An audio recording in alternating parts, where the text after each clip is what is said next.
Hello, and welcome to another quiet journey through the past. Tonight, we leave behind the rush of the modern world and step softly into a slower time, a time of stone walls and candlelight, where the world stirred gently beneath layers of silence. We are visiting a medieval monastery, a peaceful world tucked away behind ivy, covered walls, surrounded by misty fields and ancient oaks. In this story, there are no battles, no noise, no urgency. Just the steady rhythm of devotion, labor, and quiet contemplation. Let your body rest, your breathing slow, and allow your thoughts to wander into the stillness of the past. Tonight, we follow the quiet lives of medieval monks. And how they spent their hours. Let us begin. The sun has not yet lifted above the distant hills. The world beyond the monastery walls is wrapped in a gray hush, and the only sounds are those of small birds waking in the hedgerows and the faint rustling of trees. Inside the stone buildings of the monastery, a bell begins to ring, softly, slowly, each chime drifting like a ripple through the damp morning air. This is the matins bell, the call to the first prayers of the day. For the monks of this house, nestled deep in the English countryside, it marks the beginning of another sacred cycle, a rhythm that has been kept for centuries, all across the cloister, behind small wooden doors and plain woolen curtains. Men are stirring from their slumber. Some lie on straws, stuffed mattresses on wooden boards. Others sleep directly on planks, wrapped tightly in rough robes, their heads resting on folded cloaks. Their rooms are small, simple, a narrow bed, a low bench, and perhaps a wooden cross above the lintel. No paintings, no mirrors, nothing to distract the mind. They rise not with alarm, but with quiet purpose. A soft rustling of robes, the faint creak of wood underfoot. No one speaks. They file slowly out of their cells and into the dim corridor beyond shadows moving through stone. The hallway smells faintly of beeswax and cold earth. As the monks gather for matins, the stone church is barely lit. A few candles flicker near the altar. Their golden light dances on carved stone walls and ancient tapestries faded by centuries of devotion. It is still night outside, though the eastern sky has begun to pale. The air inside the chapel is cold, and breath turns to mist with every exhale. The monks bow, kneel, and begin to chant. Their voices are low, melodic, and slow. No instruments, no flourishes, just the long, drawn-out tones of ancient Latin verses, echoing softly in the chamber. It is a sound that is not meant to entertain, but to still the mind. These chants have been sung in this way for generations. They do not change with fashion. They do not hurry with time. They are the same today as they were 50, even 100 years ago. The purpose of matins is to honor the quietest hours of the night, to fill the darkness with prayer, while the rest of the world still sleeps. In some monasteries, matins would begin as early as 2:00 or 3:00 in the morning, in others, just before dawn, but always, it is the first step in a long day of sacred rhythm. Mist hangs low over the grass. Dew sparkles on the edges of ivy leaves. A few finches dart between the bare branches of a pear tree. The monks file out silently from the chapel and into the cloister. They walk slowly, quietly, and head to their next duty, the prayer of Lauds, which welcomes the new day. There is no rushing, no bustle. Time here is not something to race against, but something to move within. A few younger monks tend to the candles and sweep the stone walkways. Their sandals make soft shuffling sounds on the damp flagstones. Older brothers pause briefly to look up at the sky, now just beginning to bloom with the faintest blush of pink. It is a scene that repeats each morning, year after year, century after century, a world wrapped in silence, guided by bells. It is simple, always simple, perhaps some coarse bread, baked the day before, a little weak ale or warm broth, sometimes a bit of soft cheese made from the monastery's own cows, or a handful of dried berries gathered in the previous summer. They eat together in the refectory, a long, narrow room with wooden benches and a single table running down the middle. There is no talking during meals. Instead, One monk reads aloud from the scriptures or the writings of an early church father slowly, softly, allowing the words to wash over the others as they eat. The sound of chewing is nearly imperceptible. The occasional creak of wood or the clink of a bowl is the only interruption. Even here, in this simplest act of nourishment, the day remains holy.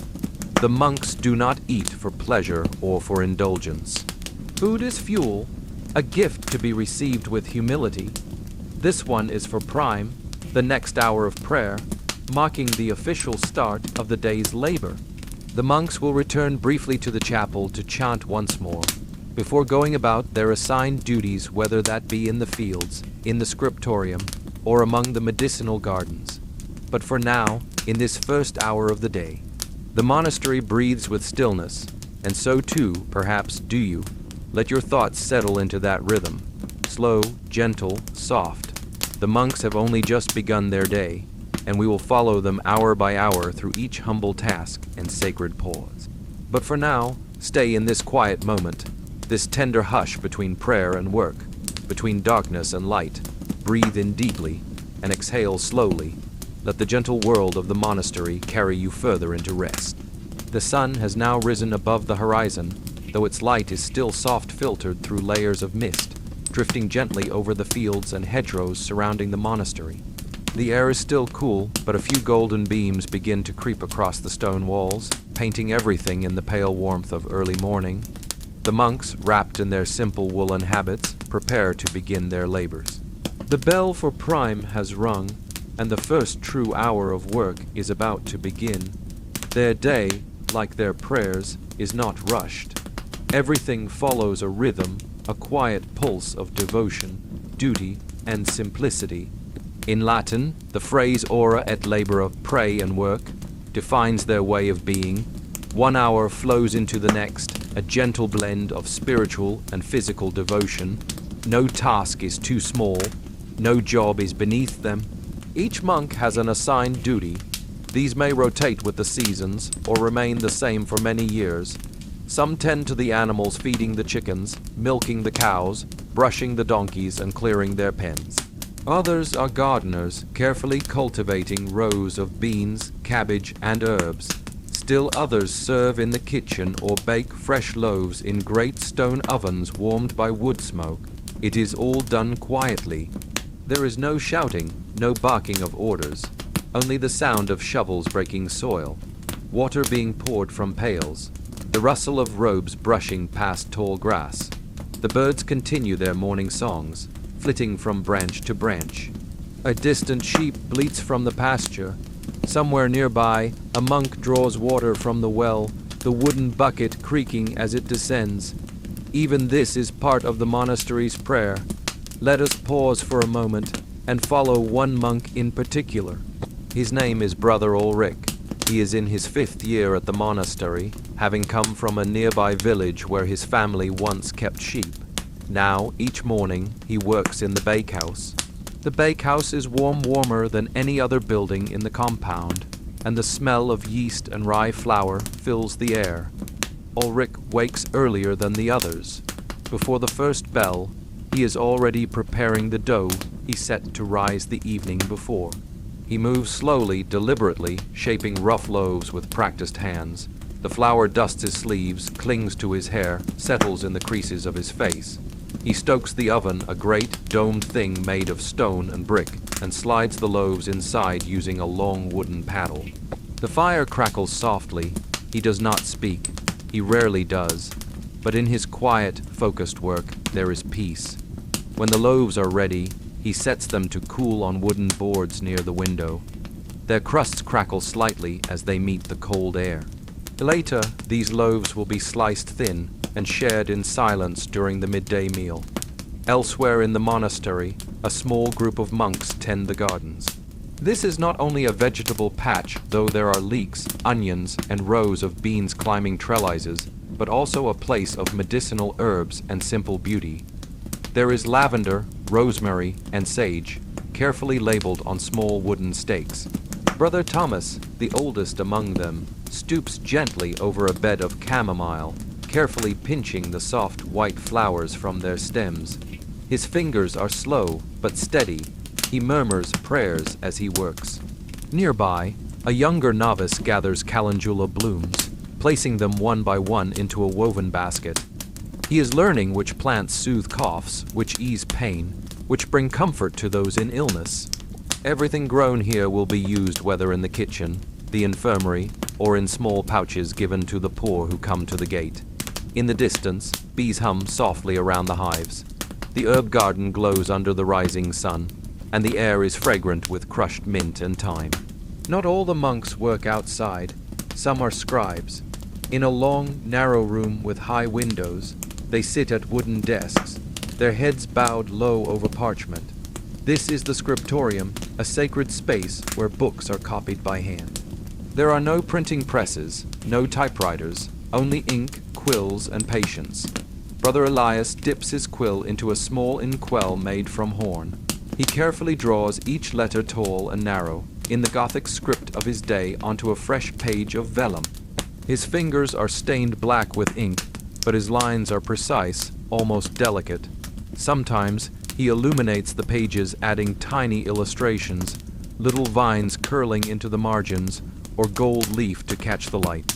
Silence here is so deep you can hear the scratch of the quill on the page. Occasionally, a brother rises to stretch or warm his hands near the brazier, but mostly they remain seated, hour after hour, word after word, transcribing ancient knowledge to preserve it for future generations. Each letter is an act of devotion.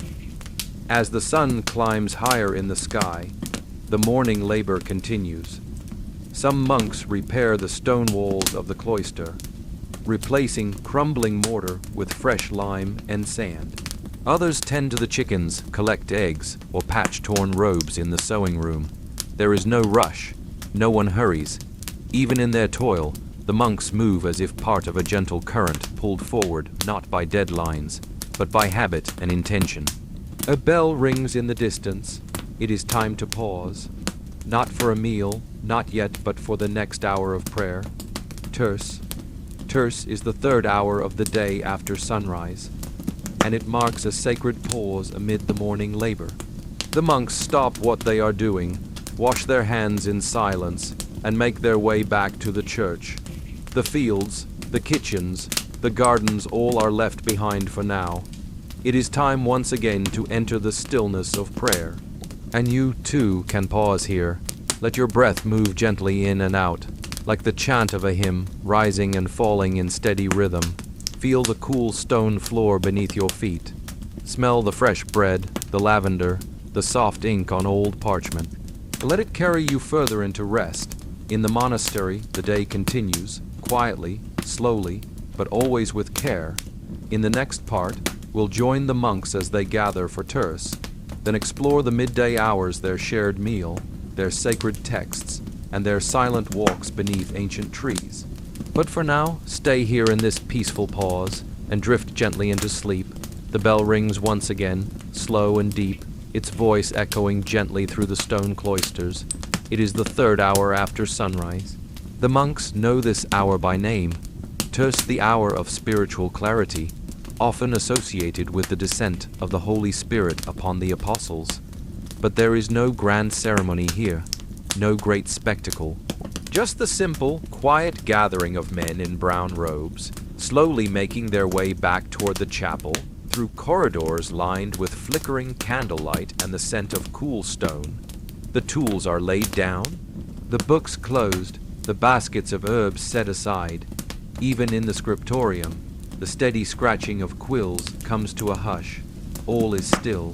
Inside the chapel, the candles are already lit. The monks enter slowly and bow their heads. The light filters in through stained glass windows, painting the floor with soft, shifting colors: red, blue, green, and gold. The silence holds them like a blanket. They take their places, and then the chant begins. The words are in Latin ancient phrases, memorized over many years. The melody is soft and repetitive, designed to lull the mind into prayer, not to excite it. Long notes held carefully. Short phrases whispered gently. They sing not to perform, but to breathe together. Terce is brief, just long enough to settle the spirit. a reminder to center one's thoughts and prepare for the study and reading that will follow. When the chants are done, the monks rise, bow, and exit once again, returning not to the garden or the fields, but to a different kind of labor, one of the mind and soul. There is a room in the monastery not unlike a school, though it feels more like a sanctuary. It is called the chapter house, or sometimes simply the reading room. Here, the monks come to listen, learn, and reflect. The benches are smooth and worn. The windows are high, letting in thin shafts of sunlight that dance on the dusty floor. Brother Edric, a monk with a gentle voice and a quiet way of speaking, stands near the front. He opens a large leather-bound volume. Its pages are thick, vellum made from calfskin, and the ink has faded just slightly with age. Today, he reads from St. Benedict's rule, the guiding text of their lives. Let all be done, he says softly with moderation, and let the strong have something to strive for, and the weak nothing to run from. His voice barely rises above a whisper. Some monks listen with closed eyes. Others watch the dancing light. A few take notes with quills, scratching slowly into the soft pages of their books. There is no pressure, no fear of wrong answers, only the invitation to think and to listen. When the reading session ends, many monks choose to remain in study, but not always indoors. Some take their texts outside, into the cloister garden, where stone benches sit beneath climbing vines and flowering hedges. Here, under the watchful gaze of carved saints and angels, they read in silence. One brother studies the Psalms, his finger moving gently along each line. Another copies verses from memory onto a tablet, pausing often to reflect, eyes closed in thought. A third traces the elegant script of a Latin commentary, mouthing the words as though tasting them. The only sounds are the rustle of leaves, the trickle of a small fountain, and the soft cooing of doves perched along the roofline. Time passes slowly here. The sun is now warm on their backs, and the breeze carries the scent of rosemary and thyme. To a visitor, it may look like nothing is happening. But to the monks, these are some of the most important hours of the day, not marked by action, but by stillness. Within the monastery, silence is not emptiness, it is presence. A monk does not need to fill the air with words to feel connection. Instead, he listens to the turning pages, to the wind through the ivy, to the soft hum of bees in the flowers nearby, and to the voice of God speaking in the quiet moments of study. They believe that the heart is more likely to hear the truth when the mouth is still, so they practice silence not as a punishment, but as a gift. Even during reading, it is customary to nod instead of speak. A raised hand, a quiet gesture, everything is softened. There is no scolding, no debate, just the slow movement of thought, like a river carving through rock. Some monks, when finished with communal study, return to their cells for personal reflection. In these small stone rooms, barely large enough for a bed and writing desk, they copy texts, read from the Psalms, or compose their own prayers. Brother Martin, a younger monk, is writing today. He sits by his small window, sunlight pouring onto his lap, a wooden board resting across his knees. He does not write to be read. He writes to understand. The words flow slowly, carefully, a line, then a pause, a paragraph, then a prayer. There is no rush. Outside, the bell has not yet rung for the next hour. There is time still, plenty of time. The monastery is quiet. But not isolated. Beyond the walls, life goes on in nearby villages, farms, and forests. Sometimes the monks hear the distant sound of a cart rolling over stones, or the call of a shepherd tending his flock. They do not turn away from the world. They simply keep a gentler pace. They believe that by living slowly, humbly, they make space for the sacred to enter, and so they study and read and reflect not to gain status or knowledge, but to become quieter within themselves, to listen better, to live more simply, to love more deeply. As the third hour wanes, the light begins to shift. Soon it will be time for the midday prayer, and then the shared meal in the refectory. The monks close their books, some kiss the covers, others simply place them down, hands folded for a moment in silent thanks. Outside, the garden glows with afternoon light, A few petals drift across the stones. The fountain sings on, and you too might feel the stillness beginning to settle in.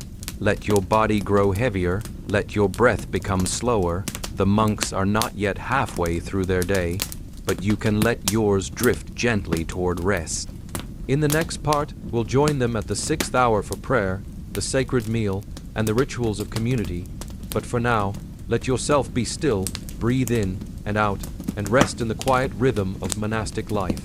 The sun is now high above the monastery walls, warming the old stones and filling the cloister garden with golden light. It is midday, the 6th hour since sunrise, and once again, the bell rings. It is not loud or urgent. Just a slow, measured toll that echoes through the long corridors, across the herb gardens into the scriptorium, and through the fields where some monks still tend their morning tasks. This bell signals the hour of sex the mid-point of the monastic day. It is time to pause again, to leave behind work and words and return to prayer. The monks file slowly into the chapel, their steps soft against the worn flagstones. Their faces are calm, their hands folded gently. No one speaks. Inside the church, the candles flicker in the midday breeze drifting through narrow windows. The sunlight spills across the floor in golden stripes, lighting the dust that dances silently in the air. They kneel, they bow, and once again they chant. It is a simple offering, just a few psalms, a hymn, and a quiet reading, but its importance lies in its stillness. It is the monk's way of marking time not with anxiety or schedules, but with reverence. Even at the peak of the day's labor, they pause to remember what matters most. As they chant, the tones rise and fall in soft waves, like wind brushing tall grass. No sharp sounds, no rushing, just breathe and voice, lifting ancient words into the sunlight. Yes, dinner, not lunch. In the medieval monastery, dinner was the main meal of the day, served shortly after sext, often around the 11th hour of the day, by modern reckoning closer to what we'd call late morning or early afternoon. After prayers, the monks leave the chapel and walk quietly to the refectory, the dining hall, a narrow room with long wooden tables and simple benches. At the head of the hall, a raised platform holds a lectern. One monk will read aloud from scripture or the writings of the saints, while the others eat. All is still. The meal is modest, but not without care. Most monasteries grow much of their own food, and though meat is often forbidden except for the sick, there is a simple richness to what they prepare. A bowl of thick vegetable pottage, made with lentils, onions, leeks, and herbs from the garden. Slices of coarse brown bread, baked that morning by Brother Ulrich in the bakehouse. Perhaps a wedge of soft white cheese, or a bit of preserved fruit from the cellar. Sometimes there is a piece of freshwater fish, caught from the river and gently stewed with garlic and parsley. The monks eat slowly in silence. No forks, just wooden spoons and fingers. No plates piled high, no hurried chewing. Just quiet, grateful eating. As they eat, the reader's voice echoes softly down the long room, a passage from the Rule of Saint Benedict, or perhaps a chapter from the life of a saint. Their minds are fed, even as their bodies are nourished. Silence during meals is one of the most cherished monastic customs. It is not meant to be harsh or cold, but restful. A meal without conversation allows for a meal without distraction, without judgment, without noise. Each monk has his own place at the table, and each knows the rhythm. When the meal ends, a small bell chimes again. The monks stand, a prayer is offered, and together they leave the hall. Their bowls are cleaned by hand, the table wiped, the benches returned to order. All of it is done with calm, steady hands. After dinner, the monks are given a short time for rest or personal reflection. Many take to the gardens. In summer, they walk among the lavender and honeysuckle, bees humming nearby. In autumn, they may stroll through falling leaves, their sandals brushing softly along gravel paths. Some sit beneath the pear trees and close their eyes, letting the sun warm their cheeks.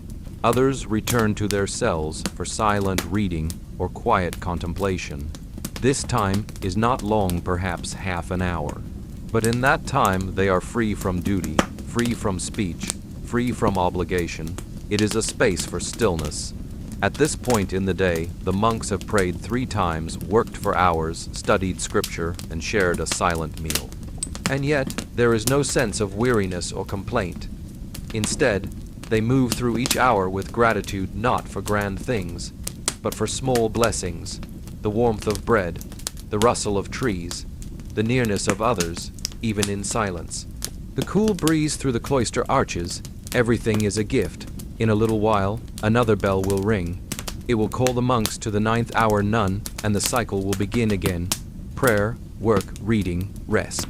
But for now, we remain here, in this quiet midday moment, between meal and prayer, between sunlight and shadow, where the only sound is the wind in the garden and the distant call of a dove from the rooftop above. You may imagine yourself there now, walking slowly past ivy-covered stones, the sun warm on your shoulders, the air rich with rosemary. Let your thoughts slow, let your breath deepen. The monks are still.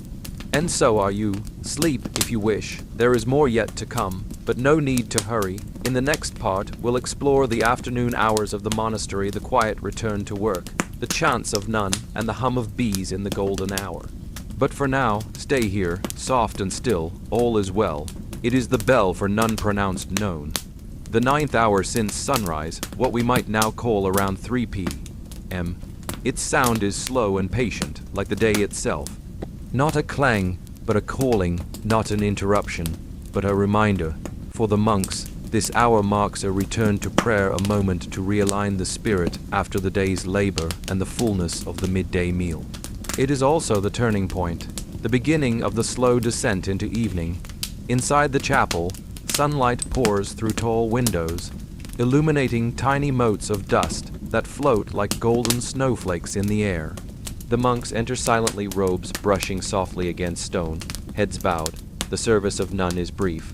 A few psalms, a quiet hymn, a prayer asking for strength and guidance through the remainder of the day. The chanting is slower now, more reflective, as if matching the sun's gentle decline in the sky. Each note is like a breath, each pause a resting place. After none, the monks return to their assigned duties.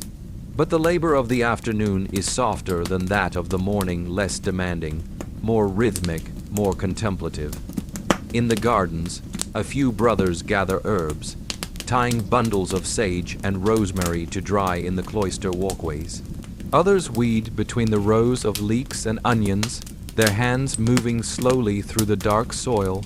In the laundry, a pair of monks wash garments in wooden tubs filled with water from the well. They scrub quietly, side by side, dipping and rinsing under the shaded eaves. Brother Hugh tends to the bees, lifting the wooden lids of the hives with care. He moves gently so as not to disturb them. The hum is soft, low, a music of its own. In the scriptorium, the afternoon light casts long shadows across the floor. Brother Elias returns to his work, carefully copying lines of Latin verse onto crisp vellum. His quill moves with steady grace. Each letter is art, each page a prayer. The scriptorium is quiet, save for the soft scraping of pen on parchment and the occasional flutter of a turning page. There is no pressure to finish, no deadline, only the quiet joy of labor done well. In the far corner of the monastery, near the outer wall, is the small workshop where simple repairs are made. A wooden bucket with a loose handle, a cracked window frame, a door hinge needing fresh oil. Brother Cedric smooths a splintered bench with a plane of polished oak, each stroke long and even. He hums to himself not a song, but a rhythm, the kind that keeps time with the hands and helps the work flow gently on. Nearby, a novice sands down a piece of firewood, shaping it into a new candle holder for the chapel. The air smells of sawdust and old stone. Even here, in this world of tools and timber, the peace of the monastery is unbroken. A few monks walk beyond the monastery gates into the pasture where the sheep graze. The animals know them. They do not startle. Brother Matthew kneels to check the hoof of a lamb, cradling it gently as he inspects a small wound. He cleans it with warm water and balm, speaking in hushed tones all the while. A few chickens cluck softly from a nearby coop. The wind stirs the trees, and the bell tower casts a long shadow across the field. The world is quiet, simple, whole. Every afternoon, a few travelers or poor villagers might approach the monastery gates. They do not knock or cry out, they simply wait. And in time, the porter, a monk assigned to the gate, greets them with quiet kindness. He offers bread, maybe a bit of cheese, or a small cloth pouch of herbs. Nothing grand, but everything given freely. A prayer is whispered, a blessing offered, then the doors close gently again. By late afternoon, the light begins to soften. The warmth of the sun fades just slightly, and the long shadows stretch across the courtyard. The monks begin to wind down. A few walk the perimeter of the cloister in silent meditation, hands folded, gazes lowered. Others return to their cells for short periods of rest or quiet thought. There is no official nap time, no fixed rule for this, only the understanding that even in devotion, rest is sacred. Outside, the birds grow quiet. The garden glows in the amber light. The chickens settle in their coops. The bees retreat to their hives, and the sheep lie beneath the trees, ruminating in silence. Inside the monastery, the last tasks are completed. The tools put away, the books closed, the water basins refilled. Everything is gently returned to its place. The 9th hour marks a shift not only in time, but in tone. The day has reached its height and begun its descent. There is still more to come, vespers, supper, and the sacred silence of night. But for now, the monastery rests in a golden hush, peaceful, humble, enduring, and so can you. Let your body soften, let your thoughts slow, like the bees returning home. Let the rhythm of the day carry you gently toward rest. In the next part, we will witness Vespers, the evening prayer, and the gentle rituals that end the monastic day. But for now, breathe deeply and rest in this quiet hour. The sun is sinking lower in the sky now. The shadows have stretched long across the cloister garden, and the light that once poured through the tall chapel windows has taken on a softer, amber hue. The air carries a faint coolness, as if the day is exhaling slowly, and once again, the bell rings. Its voice is deeper now, fuller somehow, the echo of stone and time rolling out across the quiet grounds. It is the call to Vespers, the evening prayer, the most beautiful and solemn hour in the monks' daily rhythm. The monks gather once more in the chapel, their robes brushing gently over stone, their feet silent with familiarity. They enter not in haste, but in harmony. The great wooden door closes softly behind them. Inside, the chapel glows. Candles have been lit, tall beeswax tapers that flicker gently in every alcove. Their light dances on the carved figures of saints, on the gold, threaded banners hanging above the altar, and on the peaceful faces of the brothers who kneel in prayer. The sun has lowered to the edge of the world now, casting golden beams through colored glass. Ruby reds, deep blues, warm golds, the monks begin to chant. The chants of Vespers are different from those of the morning. They are not rushed, not heavy. They float soft and slow, like smoke curling upward into the rafters. The words are sung in unison, but never forcefully. There is no conductor, no performance, only the quiet, practiced harmony of many voices, joining together as one. The psalms speak of the setting sun, of peace, of rest, of forgiveness at the close of day. Let my prayer rise like incense before you. They sing. It is a prayer not just for themselves, but for all of creation, for the fields, the animals, the trees, the distant villages. For the weary, the sick, the hungry, the lost. There is something deeply human in it all, and deeply peaceful, the flicker of candlelight, the scent of old wood and melting wax, the rhythm of breath between verses. After Vespers, the monks file out once again. This time, their pace is slower. The day is almost done. Some return to their cells for silent reflection. Others remain in the garden, walking beneath the soft twilight sky. The birds are quiet now, only the occasional chirp from the hedges. The sky above is brushed with pale pink and lavender gray. Even the wind seems softer. The stone walkways, warm from the sun, now release their stored heat into the cooling air. The cloister smells of earth. and moss and faint wood smoke from the kitchen hearth. A few monks tend to the candles in the chapel, trimming the wicks, straightening the holders, saying a final prayer before moving on. Everything is done with intention, everything is done with care.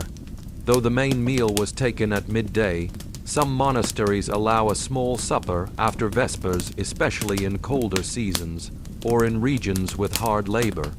This evening meal is even simpler than the first, perhaps a bowl of thin broth, a crust of bread, a bit of cheese, or a piece of dried apple. The monks eat quietly, as always. There is no reading during supper, just the sound of wooden spoons in bowls, the clink of cups, the soft rhythm of chewing. The candles flicker low, casting long shadows across the walls. When the meal is done, the table is cleared and wiped, and the monks slip away one by one into the growing darkness. As evening deepens, the monastery begins to change. Voices, which were already rare, fall completely away. There is no idle chatter, no sound of laughter or conversation. Instead, the monastery enters what is called the Great Silence, a sacred hush that stretches from the end of evening prayers until the morning bell at dawn. During these hours, no words are spoken unless absolutely necessary. It is a time for the heart to settle, for the mind to grow still, a time to reflect on the day's deeds, and to open one's spirit to dreams and prayer. One by one, the candles are snuffed out. Only a few remain glowing along the halls and in the chapel, guiding the way back to the sleeping quarters. The stone walls are cool to the touch. The floors feel smooth under bare feet. The monks walk softly, shadows passing through shadows. Even the animals seem to sense the quiet, the sheep nestled down in straw, the cats curled in corners, the mice quiet in their nests beneath the floorboards. Outside, stars begin to prick the sky, the wind stirs the trees gently, and the world leans fully into night. In their small cells, the monks prepare for bed. There is no ceremony, only ritual. They remove their sandals, fold their robes. Some kneel at the edge of their beds to offer one last whispered prayer. Others simply lie down, hands crossed over their chests or resting at their sides. The beds are modest, a wooden board, a straw mattress, a woolen blanket, perhaps a small pillow made of cloth and leaves. Yet here they sleep peacefully, not because of luxury, but because of rhythm and simplicity and devotion. They sleep knowing the day was lived fully, not in haste, but in harmony. And you too may rest here now. You are no longer in the rush of your world, no longer caught in lists or screens or noise. You are in the monastery, surrounded by stone and candlelight, silence and stars. There is no need to think ahead, no need to look back. Only this moment, warm, quiet, still. Let your breath move gently. Let your eyes grow heavier. There is more to come, but only if you wish to follow. In the next part, we will enter the night hours, the sacred quiet, the final prayers, and the dreamlike hush of Compline. But for now, sleep if you wish. You are safe, you are still, and all is well. The stars, once faint pinpricks, now gleam clearly across the velvet sky, each one steady and still. A coolness settles over the cloister, soaking gently into the old stones, and the garden lies quiet, wrapped in shadow. The only movement is the occasional flicker of candlelight through an arched window, or the soft creak of a wooden door closing for the night. The monastery has become a place of hush more than silent. It is deeply still, and in this stillness a final bell rings, soft, low, patient. It calls the monks one last time to Compline, the night prayer. For the last time today, the monks step quietly into the chapel. Their sandals make no sound against the flagstones. Their robes flow gently as they pass beneath the archways, each of them familiar with every curve and shadow of this sacred space. The chapel is dim now. Only a few candles burn their flames, dancing softly, casting gold against the stone columns and wooden beams above. There are no windows to show the night outside, but the darkness seeps in all the same, comforting, slow, and complete. The monks kneel, and Compline begins. Compline is the gentlest of all the daily prayers. It is not meant to inspire action or teach lessons, it is meant to prepare the soul for sleep. The chanting is softer than ever now, barely more than a whisper. The ancient Latin psalms fall into rhythm with the breath, a slow exhale of sound that drifts into the rafters and settles into the bones of the building. In manus tuas, domine, commendo spiritum meum. Into your hands, O Lord, I commend my spirit. These words have been sung for centuries by monks across distant lands and times, each one whispering into the darkness their trust, their hope, their letting go. Part of Compline is a spiritual request for safety, not just from danger, but from distraction, fear, and unrest. Monks pray that they may sleep in peace, that no dark thoughts may trouble them, and that the night may be passed in quiet. They ask for protection not only of the body, but of the soul, the dreams, the thoughts, the memories stirred by the silence. As they chant, their voices merge gently, not rising, not falling, simply flowing forward like a gentle stream.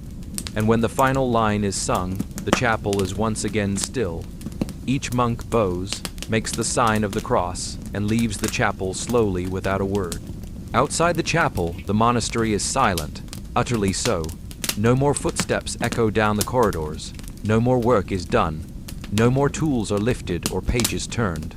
The world within these walls has entered what is known as the Great Silence. It will last until dawn. It is not just an absence of noise, it is a sacred hush, an intentional quiet, kept not as a rule but as a gift. To speak during this time is only allowed in true necessity. Otherwise, all words are kept within. The silence gives space for the spirit to breathe. The monks retreat to their small, sparse cells.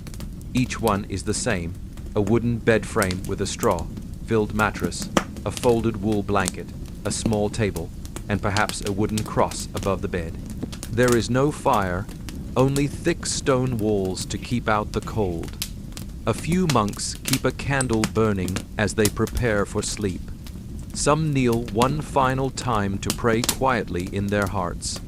Others lie down slowly, folding their hands, eyes closing before their heads fully rest. There is no rush. The monastery does not demand rest, it invites it. Outside, the stars continue to turn. The trees whisper softly in the breeze. A barn owl calls from a distant tower. The sheep are quiet in the lower field, curled into straw.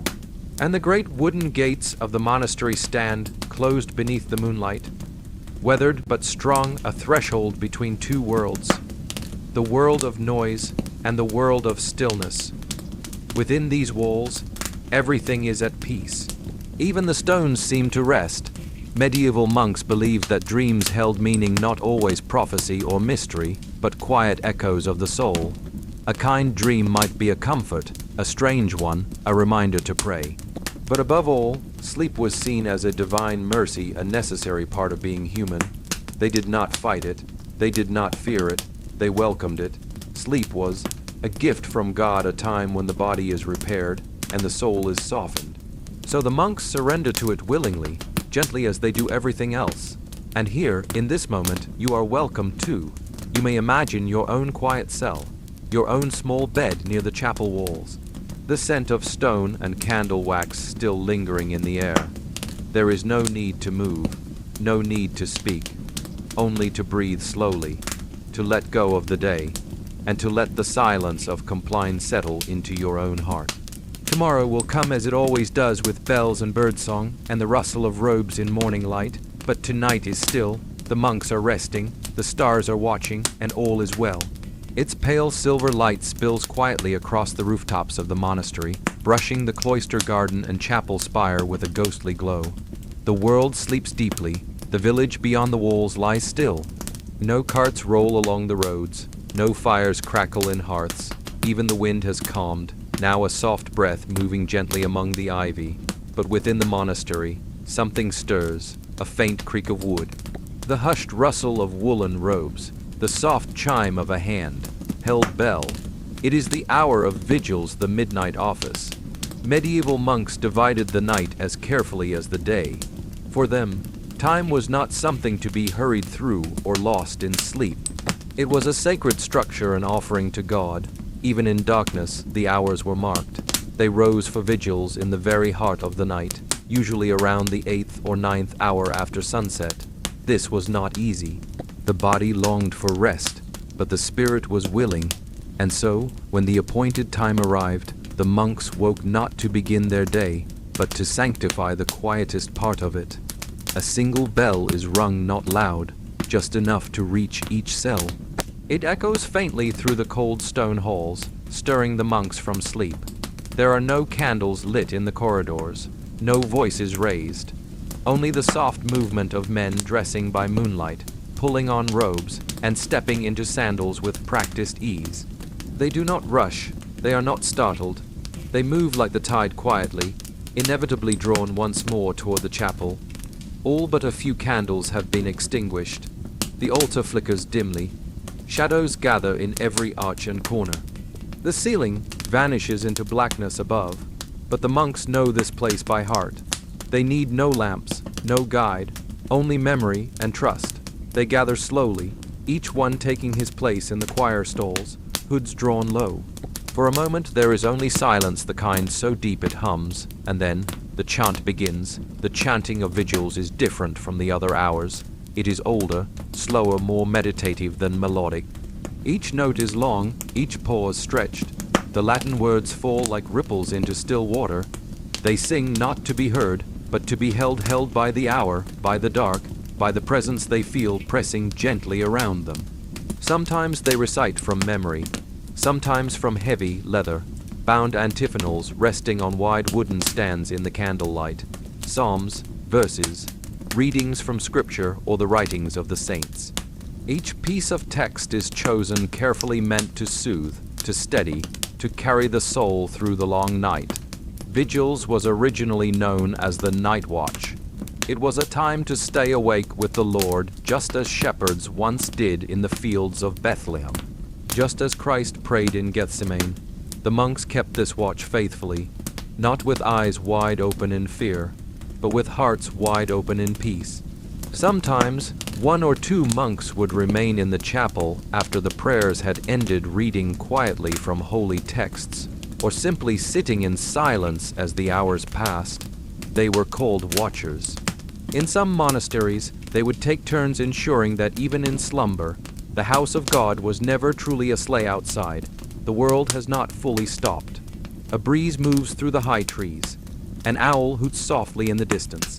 Somewhere, water drips steadily from a gutter onto the flagstones below. Inside the chapel, the monks chant. Their voices rise and fall like the tide, slow, constant, gentle. And when the last prayer is said, they bow once more. No words are exchanged. They rise in silence and return to their cells. Back in their small rooms, the monks lie down once again. This sleep, often called the second sleep, is a continuation, not a beginning.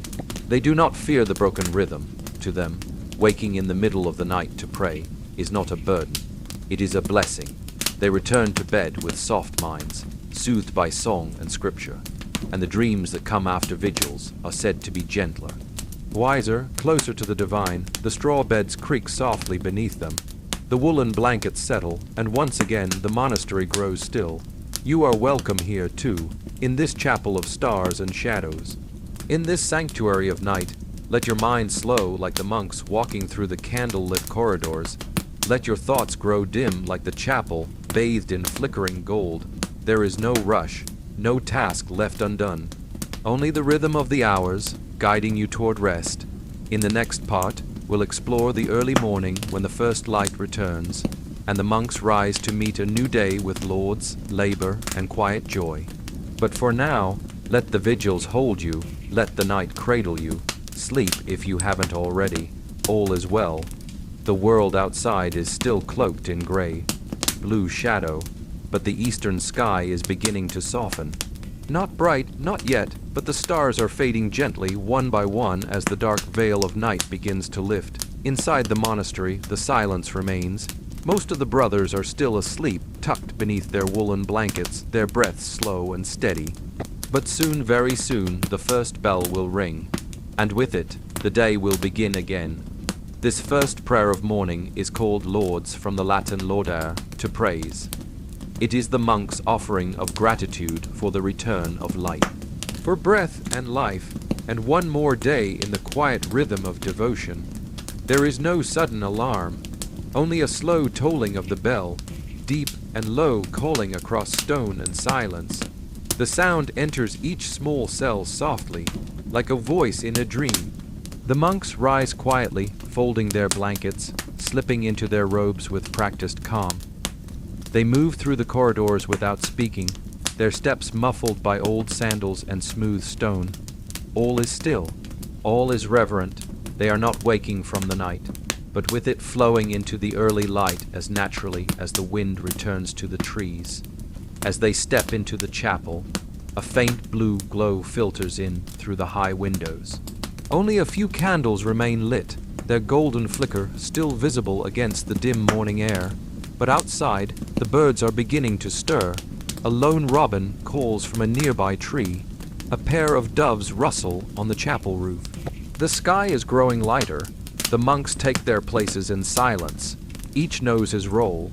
Each voice, when it joins the chant, fits perfectly into the ancient music of the morning. And so, Lauds begins. The tone of Lauds is different. Where Compline and vigils are slow and shadowed, Lauds is filled with gentle brightness, not loud or grand, but full of soft expectancy. The psalms are chosen to greet the day, to honor the light, to ask for strength, for kindness, for wisdom in the hours ahead. The monks chant slowly, their voices lifting as the light does. The rhythm is steady, the pace is peaceful. Each word rests gently on the next. No performance, no flourish, just quiet praise given simply, like dew on leaves. As Lauds continues, the chapel windows brighten. Stained glass glows faintly, like embers touched by the sun. The air inside grows warmer, touched by the promise of morning. Outside, the monastery stirs. Chickens begin to cluck in the coops. The sheep rise and stretch in the pasture. The cloister garden, still damp with dew, shines with a silver sheen. One by one, the bells finish their toll. And silence returns not empty, but full. The monks bow their heads in conclusion. The final chant fades softly into the rafters, and the day has begun. After Lauds, the brothers may take a modest meal depending on the season, the fast, or the particular rule of their order. Often it is nothing more than a piece of coarse bread, a small cup of warm broth, perhaps a bit of fruit or a handful of soaked oats. But even here, there is intention, no idle chewing, no rush to finish, just simple food, offered and received with gratitude. With the first light now filling the cloisters, the monks prepare to re-enter the day's rhythm. Some will tend to the gardens, collecting herbs or checking the beehives, the golden hour light making everything shimmer. Others return to the scriptorium, where blank pages await and ink pots have been refilled. The carpenter's tools are set out once more. The kitchen fire is stoked gently for the midday meal.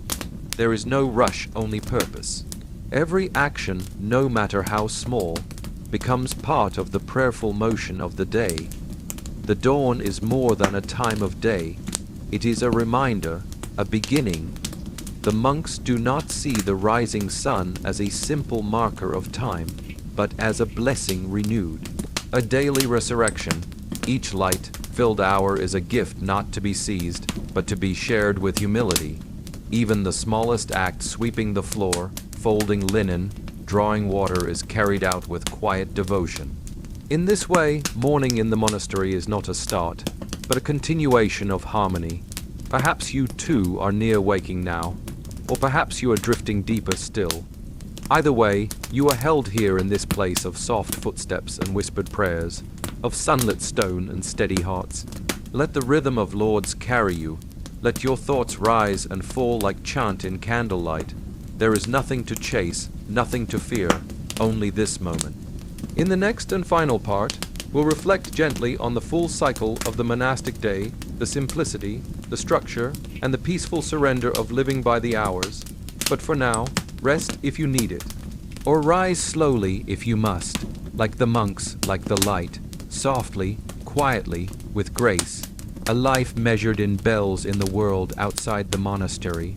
Time often rushes forward, measured by the clock, chased by appointments, filled with noise and haste. But here, inside these walls of stone and silence, time moves differently.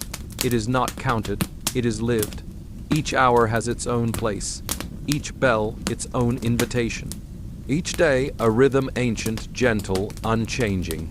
This final part of our journey is not a conclusion, but a return, a reflection on what it means to live by the hours. In the early morning darkness, the monks rise for matins and lauds, the first prayers, whispered and sung into the silence of dawn. The stars still linger, the earth is hushed, and yet already voices rise not in alarm, but in praise.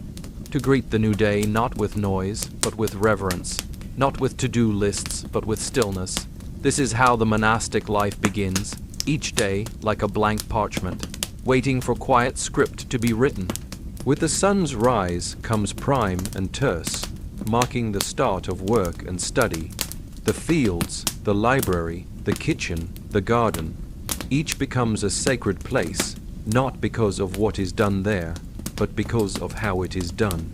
With focus, with care, with presence, the monks do not rush toward noon. They walk gently through each hour, knowing that the holiness of life is not found in the extraordinary, but in the ordinary, made sacred through mindfulness. At midday, the bell for sext calls them back to prayer. The sun is high, the work is paused, the mind returns to stillness. Then comes a simple meal, shared in silence, followed by quiet rest, or a return to soft afternoon tasks during none. The day begins to lean into shadow, and with it the monks lean into reflection. Even the bees seem slower now, the wind gentler, the voices of the monks quieter still. As the sun begins to lower, vespers is sung. The golden hour arrives, draping the monastery in warm light. The chapel glows, candles are lit. Voices rise one last time in gentle unity. There is no grief in the day's ending, only gratitude, another day lived in rhythm. Another step walked in peace. With the final bell, the monks gather for Compline. The world outside has gone to sleep. The chapel is dim. The hearts within are full. Into your hands, O Lord, I commend my spirit. The monks bow, cross themselves, and disappear into the shadows of stone hallways. Not to end the day, but to enter the great silence. Even in the depth of night, the monks rise once more for vigils. Some sleep, some keep watch, some sit with scripture, some simply breathe, surrounded by moonlight and prayer. There is no fear in the darkness here, only waiting, only trust. The night is not a gap in life, it is a part of it. Held, honored, prayed through, and then the day begins again, not as a new race to run, but as the next step in an ancient circle. This is the monastic life, not a retreat from time, but a sanctifying of it. Not a denial of work, but a reimagining of it as worship. Every hour a door, every bell a breath, every moment sacred. Most of us will never live in a medieval monastery. We won't wake before dawn to chant psalms or tend sheep in the fog. But still, there is something here for us, a reminder that we don't need to fill every moment, that silence is not something to fear, that life, when lived in rhythm, can be deeply peaceful. Perhaps you can find your own Lauds a morning moment of quiet, or your own vespers a sunset pause before the evening begins. Even in a busy world, you can hear the echo of the monastery in a quiet room, a slow walk, a deep breath. Now, as our time here ends, you may imagine yourself once more in the cloister garden.